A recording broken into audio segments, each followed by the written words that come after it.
Y empezamos el especial de Halloween.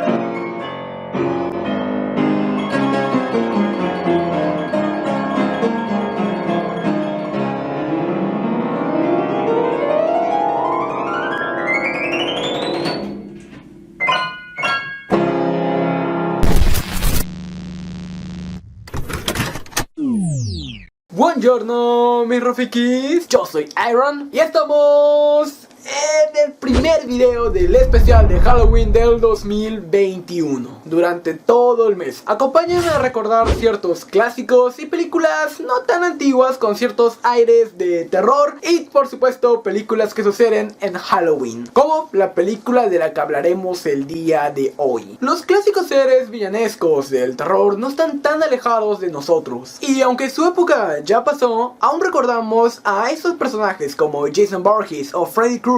Pero ¿alguna vez te preguntaron cómo iniciaron? O siquiera ¿cuál fue el primero? Bueno, aún si no te has hecho esa pregunta o te sabes la respuesta, yo te la responderé. Pero para hacer eso tendremos que remontarnos a los finales de los 50, más específicamente a 1960. El cine, como es de costumbre, se encontraba en una época de cambio. El género de terror empezaba a dejar atrás a esos monstruos clásicos de Universal como la momia, Frankenstein o Drácula. Y antes de encontrar su nuevo rumbo, una película aparecería para cambiarlo todo. Psicosis, obra del gran Alfred Hitchcock. Para muchos, una película que se puede definir solamente como perfecta. Y es definitivamente el primer pilar para la nueva era del cine de terror. Pese a que algunos la suelen considerar como parte del género de terror, verdaderamente sabemos que esta película es el perfecto ejemplo del subgénero del suspenso. Todos recordamos, o al menos por cultura popular conocemos, esta clásica y mítica escena que inicia con una silueta a expensas de su víctima, a pesar de ser claramente notoria.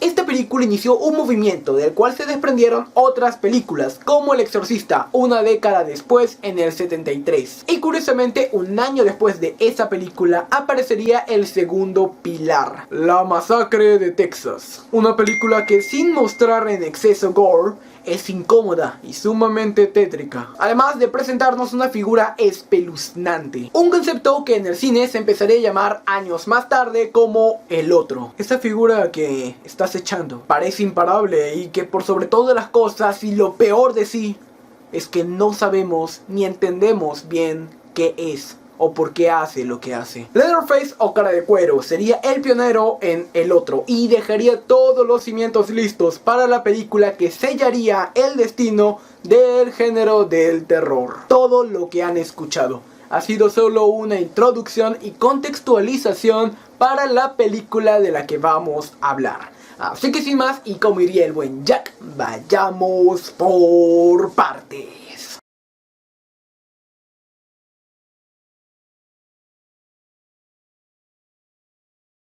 Un pequeño niño en Nueva York, amante del género del terror, los westerns y la ciencia ficción, disfrutaba de grabar cortometrajes, sin imaginar lo que el futuro le depararía. Con el tiempo, este amor por grabar lo llevaría a estudiar en la Universidad del Sur de California, siendo instruido incluso por el mismísimo Alfred Hitchcock en alguna de sus tantas clases. Y aunque jamás se graduó, en su estancia forjó sólidas y duraderas amistades, con las que en algunos proyectos escolares realizaron uno que otro cortometraje. El que más destaca entre estos fue un western titulado La Resurrección del Tronco Billy, cortometraje que terminó siendo ganador de un Oscar. Pero debido a que Carpenter solo escribió dicho cortometraje, no fue el recibidor de la estatuilla. Pero tal hazaña lo inspiró para su primer proyecto, uno que, aunque en principio era un cortometraje, no tardó mucho en volverse su ópera prima. Siendo coescrita por Jan O'Bannon, surgió esta sátira a 2001 Odisea en el espacio, Dark Star, de 1974. Pero la que realmente Carpenter consideraría su verdadera ópera prima sería Asalto al Precinto 13, de 1976. una película de suspenso que pasó desapercibida y resultando en un real fracaso en taquilla, hasta que un distribuidor compró los derechos y logró llevarla al Festival de Londres, donde debido a su excelencia se hizo de un nombre en Gran Bretaña, lugar donde lógicamente incrementó exponencialmente la taquilla, aunque claro, debido a los términos del contrato, nada de esto llegaría a manos de John Carpenter. A propósito, dicho distribuidor tenía un nombre curioso: Michael Myers. Pese a prácticamente no obtener ganancias de Asalto al Precinto 13, en dicha filmación conoció a Deborah Hill, con quien entabló una relación tanto profesional como amorosa. Y después de una película de suspenso para televisión que prácticamente nadie recuerda y muchos consideran es la película perdida de John Carpenter, el famoso director se iba haciendo de un nombre, un estilo y aún mejor para el medio: practicidad. El cineasta era capaz de trabajar buenos conceptos con muy reducidos presupuestos, pero nunca arriesgando la calidad. Fue entonces que Irwin Yablans, un distribuidor con miras a ser productor, se le acercó a Carpenter para proponerle realizar una película de terror, género que, como mencionamos al inicio, se encontraba en una transición y sin quererlo harían la piedra angular para esta nueva etapa. Pese a que Carpenter estaba más interesado en volver al western, aceptó con 3 condiciones. Número 1, ser él quien tenga el corte final.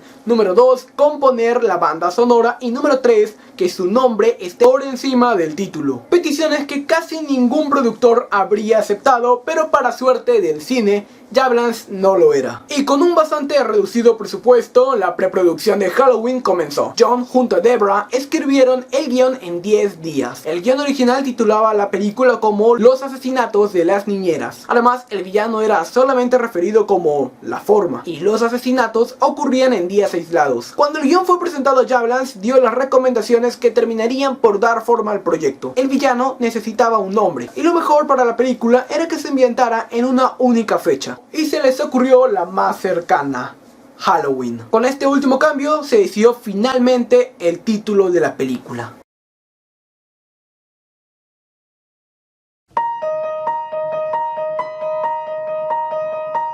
Creo que cuando podemos decir que hasta los créditos de una película son icónicos, estamos hablando de una gran película. Los créditos inician con uno de los soundtracks más icónicos de la historia del cine. Uno que, como ya sabrán, fue compuesto por John Carpenter, quien desde niño, además de amar el cine, amaba la música, sobre todo por parte de su papá, un músico que llegó a trabajar incluso con Frank Sinatra. Y no solo el soundtrack hace memorable a los créditos, un lento zoom a una calabaza de Halloween acompañaría toda esta secuencia. Al igual que en el soundtrack, son conceptos simples, sencillos, pero que en eso mismo encuentran sus mayores virtudes. La cinta inicia oficialmente con un plano secuencia en primera persona de 4 minutos. Este plano nos establece el lugar de la acción y la víctima, una adolescente a punto de tener relaciones con su pareja. Sin embargo, no nos deja ver quién está haciendo esto. Todo lo que vemos, lo vemos a través de los ojos del victimario, aún sin entender quién es, hasta el momento donde, con una máscara de payaso puesta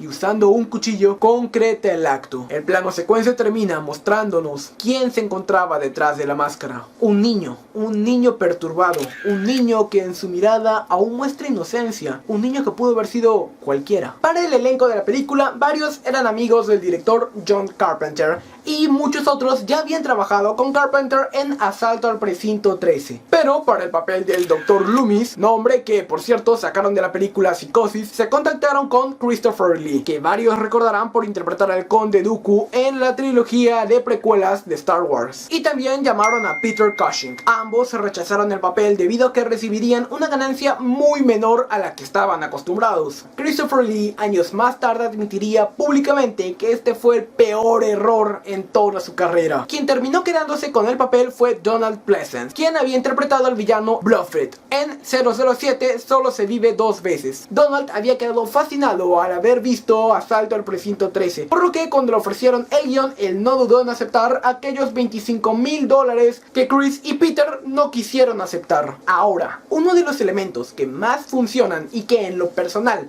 me parecen lo mejor de Halloween es Laurie Strode.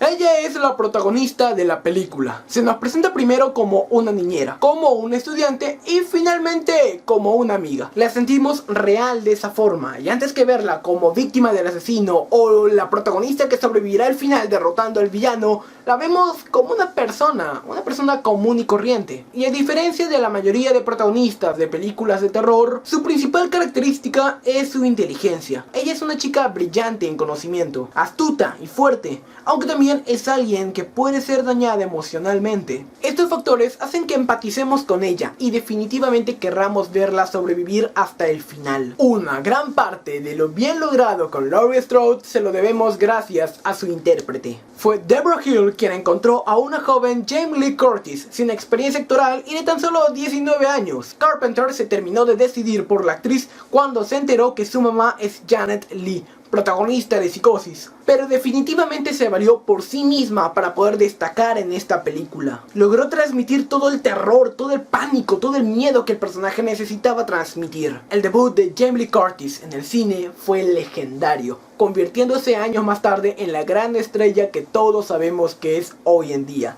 Incluso se ganó el título de Scream Queen. Y otra gran parte de lo bien logrado con Laurie Strode se lo debemos a Deborah Hill. Fue ella quien entró a tallar bastante en los diálogos de Laurie con sus amigas, haciendo que estos tuvieran bastante verosimilitud. Para concluir con los protagonistas, no podíamos dejar a Mickey abandonado. Lo más icónico de Michael Myers es sin duda alguna la máscara. Varias ideas surgieron, desde máscaras de payasos hasta hacer convenios con empresas para que les elaboren una máscara. Pero por el bajo presupuesto, todo lo que quedó por hacer fue comprar una máscara del Capitán Kirk de Star Trek, quitarle el cabello o pintarla de blanco y darle varios detalles para que se quede lo más inexpresiva posible. Al final, esta cara sin emociones es lo que más perturba del personaje. Es tanto así que una de las mejores escenas que tenemos se da justo cuando el personaje, sin expresión facial alguna, muestra una reacción al ver el cuerpo de alguien a quien asesinó colgando. Gira la cabeza como confundido,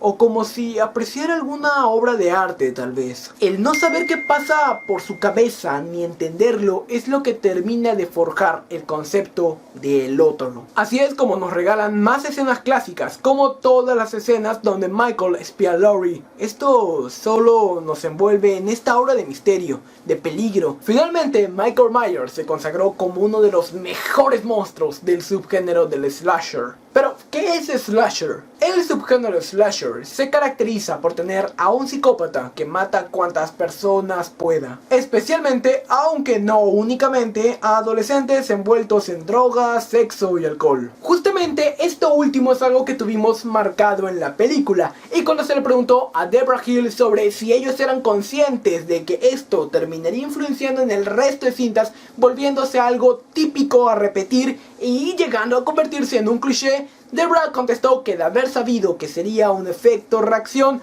realmente no lo hubieran hecho. Muchos creen que el poner esta clase de escenas daba más libertad a la película, puesto que ya obtenían la clasificación R y con ellos eran libres de poner más violencia y más terror. Pero de todas formas, eso nos regaló otra escena icónica, donde Michael, para distraer a su víctima, utiliza un disfraz rápido de fantasma, por lo que, vestido así, la chica solo piensa que es su novio, hasta que es muy tarde. Y ya ni qué decir del enfrentamiento final. Empieza con una escena sumamente tétrica y bastante incómoda de ver. Laurie ve los cuerpos de sus amigos sin vida y completamente destrozada tiene su primer encuentro con Myers, como una sombra, a expensas de su víctima, a pesar de ser claramente notoria.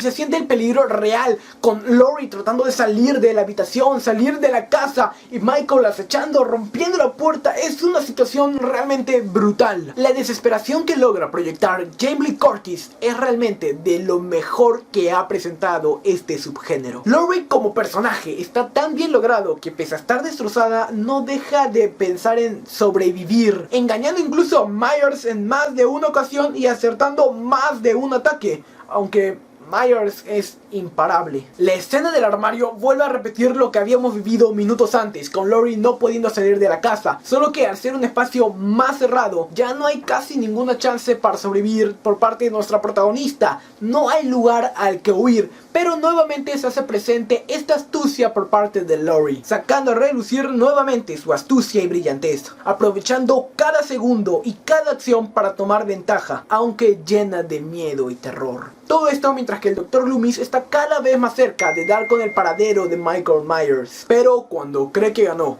ocurre el mejor plano de la película. La forma en que se levanta, en que se mueve, nos deja claro que no importará nada. No hay forma de detener a Michael Myers. Su último enfrentamiento se da, y justo al momento donde la protagonista ya no tiene más formas de sobrevivir, aparece el Dr. Loomis, salvando a Laurie y cerrando su arco de personaje. Y la última escena de la película no puede ser más icónica. Tras varios disparos, Michael cae del segundo piso. Y lo vemos ahí, está tirado en el piso, parece que todo ha terminado. Pero al volver a ver, no está. Y con la melodía con la que iniciamos la película, el llanto de Laurie, el respirar de Michael y un último plano de la casa de Myers es que concluye esta gran cinta. La cinta acaba con el mismo plano con el que inicia. El primer plano es su casa, con algunas luces encendidas, pero rodeada de oscuridad. Mientras que el último plano es una casa completamente deshabitada, cuya oscuridad va hasta el interior. Un trabajo sublime en tanto escritura, dirección, manejo de cámara, actuación e incluso fotografía. Aunque no lo mencionamos, el director de fotografía, aún con un presupuesto reducido, supo manejar la película. Jim Candy, en el inicio de la película, utiliza tonos cálidos para el día, y poco a poco nos va sumergiendo en la oscuridad y frialdad de la noche. Hemos mencionado muchas veces que la cinta se manejó con un bajo presupuesto, pero eso es justamente para decirles que valió la pena. Costando $325,000, ganaron 47 millones. En su estreno, se volvieron la película independiente más exitosa en toda la historia del cine. Halloween de John Carpenter se estrenó un 25 de octubre de 1978. Mi película favorita del género del terror, y a la que sin duda alguna yo le otorgo 10 pingüinos, siendo excelsa. Esos fueron datos, curiosidades, mi análisis y mi opinión sobre Halloween de 1978. Pero ahora te toca a ti. ¿Qué tal te pareció Halloween de 1978? Deja tu respuesta abajo del like, que seguro me dejarás, porque si te gustó este video no olvides dejar tu increíble like, y si no te gustó este video, el botón de dislikes está malogrado, así que tocará dejar un like en son de protesta. Pero si te encantó este video, suscríbete al canal, suscríbete antes que no se pare el increíble cosmos de YouTube. Mis redes sociales, Twitter, Facebook, Instagram. Wow, la vida continúa, así que no te olvides de ser feliz y kai kai. Is the love that I found ever since you've been around. Your love's put me at the top of the world.